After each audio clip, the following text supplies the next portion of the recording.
ये आकाशवाणी है। अभी आप सानू शर्मा से समाचार सुनेंगे।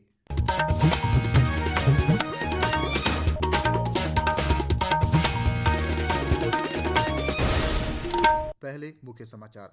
प्रधानमंत्री नरेंद्र मोदी ने लोगों से स्वच्छता को जीवन में अपनाने का आग्रह किया। 10,000 करोड़ रुपए की विभिन्न स्वच्छता परियोजनाओं का उद्घाटन किया।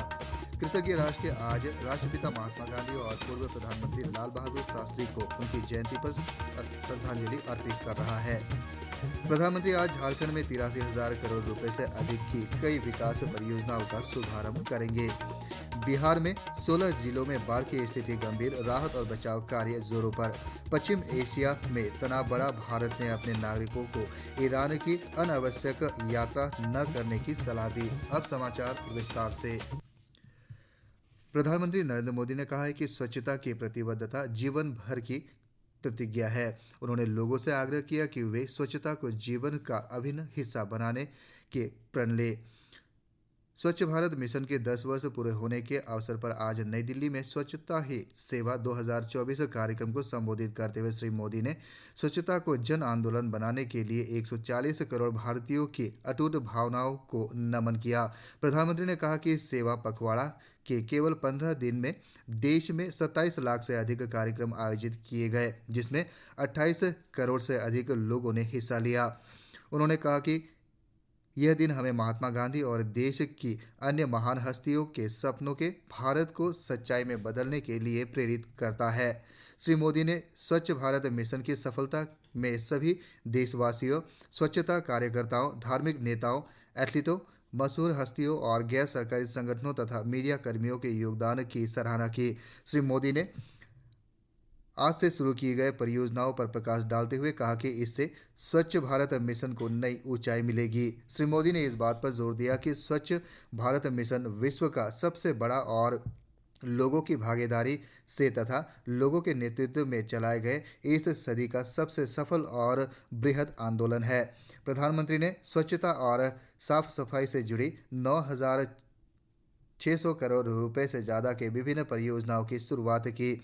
इन परियोजनाओं में अमृत और अमृत 2, स्वच्छ गंगा के लिए राष्ट्रीय मिशन और गोवर्धन योजना के तहत 15 संपीड़ित बायोगैस संयंत्र परियोजना शामिल है।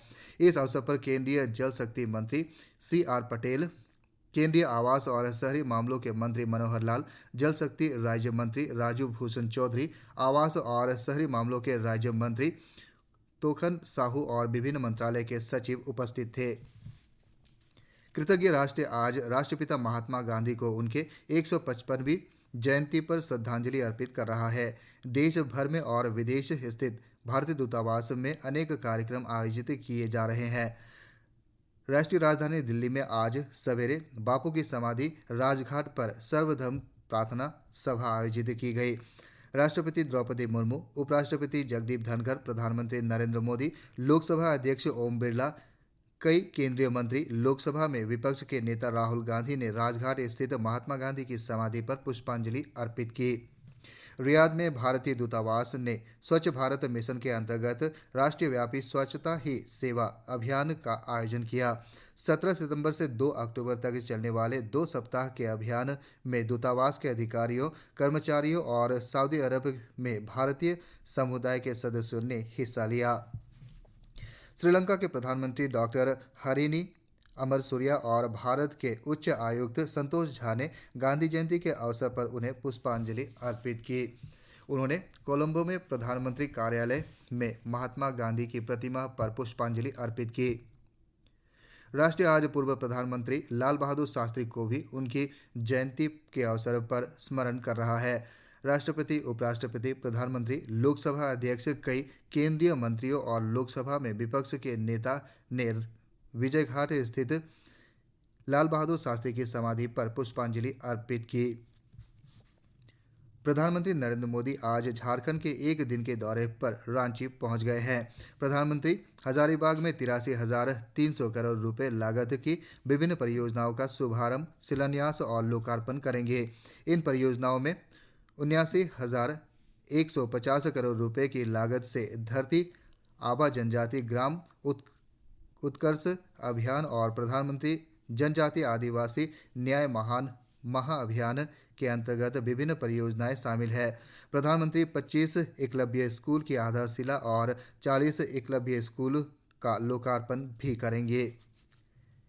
हरियाणा में चुनाव प्रचार तेज हो गया है। सभी राजनीतिक दलों के प्रमुख नेता राज्य के विभिन्न विधानसभा क्षेत्रों में जनसभा और रोड शो पर लगे हुए हैं। मुख्यमंत्री नायब सिंह ने आज उकलाना विधानसभा क्षेत्र में जन आशीर्वाद रैली को संबोधित किया और भ्रष्टाचार के मुद्दे पर कांग्रेस को घेरा। चुनाव प्रचार कल शाम समाप्त हो जाएगा। बिहार में बाढ़ से सहरसा, मधेपुरा, पूर्णिया, मुजफ्फरपुर, समस्तीपुर और कटिहार आदि क्षेत्र में गंभीर स्थिति बनी हुई है। राज्य में गंडक और कोसी नदी भी खतरे के निशान से ऊपर बह रहे हैं। वहीं बागमती, कमला बलान और महानंदा नदी भी उफान पर है। बाढ़ के कारण अब तक 16 जिलों में 12 लाख से ज़्यादा लोग प्रभावित हैं। देश में इलेक्ट्रॉनिक वाहनों के लिए किए गए पंजीकरण की संख्या में सितंबर में 1,59,000 यूनिट तक पहुंच गई है। यह पिछले वर्ष की इसी अवधि की तुलना में 1,29,000 यूनिट अधिक है। सरकार ने वाहन डेटा के अनुसार इलेक्ट्रॉनिक वाहनों के पंजीकरण की संख्या में साल दर साल 23% की महत्वपूर्ण वृद्धि देखी है। मौजूदा वित्तीय वर्ष में पहली छमाही में इलेक्ट्रॉनिक वाहनों की संख्या में पिछले साल की इसी अवधि की तुलना में 20% की वृद्धि हुई है। प्रधानमंत्री नरेंद्र मोदी की अध्यक्षता में केंद्रीय मंत्रिमंडल ने 11 सितंबर को इस योजना का अनुमोदन किया था। पीएम ई ड्राइव योजना देश भर में इलेक्ट्रॉनिक वाहन अपनाने में तेजी लाने और रिचार्ज के महत्वपूर्ण बुनियादी ढांचे के निर्माण में केंद्रीय भूमिका निभाएगी, जो स्वच्छ और अधिक टिकाऊ भविष्य में योगदान देगी। महाराष्ट्र के पुणे में वावधन में आज सुबह एक हेलीकॉप्टर दुर्घटनाग्रस्त हो गया। यह हेलीकॉप्टर मुंबई जा रहा था। खबरों के अनुसार दुर्घटना सुबह 7 बजे से पहले हुई। पुलिस ने 2 पायलट और 1 इंजीनियर के मारे जाने की पुष्टि की है। पिनपरी चिंचवाड़ के संयुक्त पुलिस आयुक्त शशिकांत महावारकर ने बताया कि helicopter Oxford golf course resort से जुहू की उड़ान पर था। एक वरिष्ठ पुलिस अधिकारी ने बताया कि स्थानीय लोगों से मिली आरंभिक सूचना से लगता है कि हैरीजेट एविएशन के इस हेलीकॉप्टर के उड़ान भरते समय धुंध थी।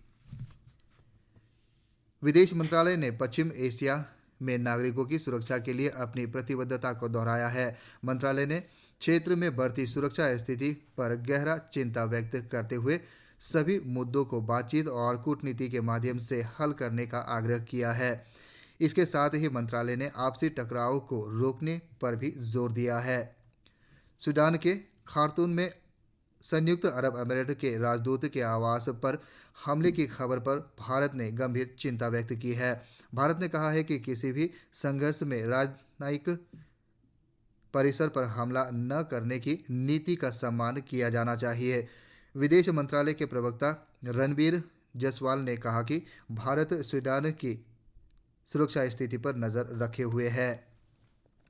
पश्चिम एशिया में बढ़ते तनाव को देखते हुए भारत ने अपने नागरिकों को ईरान की अनावश्यक यात्रा नहीं करने की सलाह दी है। एक परामर्श में मंत्रालय ने ईरान में रह रहे लोगों से सतर्क रहने और तेहरान में भारतीय दूतावास के संपर्क में रहने का अनुरोध किया है। विदेश मंत्रालय ने कहा है कि वह क्षेत्र में हाल ही के घटनाक्रम में सुरक्षा स्थिति पर नज़र रखे हुए है।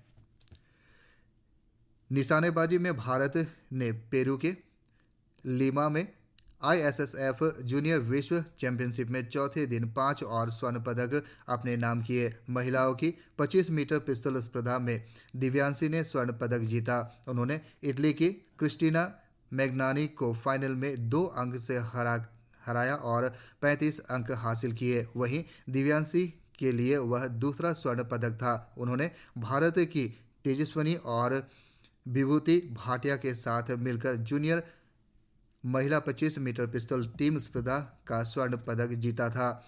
शीर्ष निशानेबाज मुकेश नीलबल्ली ने 2 और स्वर्ण पदक हासिल किया। इस चैंपियनशिप में अब तक उनके पदकों की संख्या 3 हो गई है। इसी के साथ ये समाचार बुलेटिन समाप्त हुआ। नमस्कार।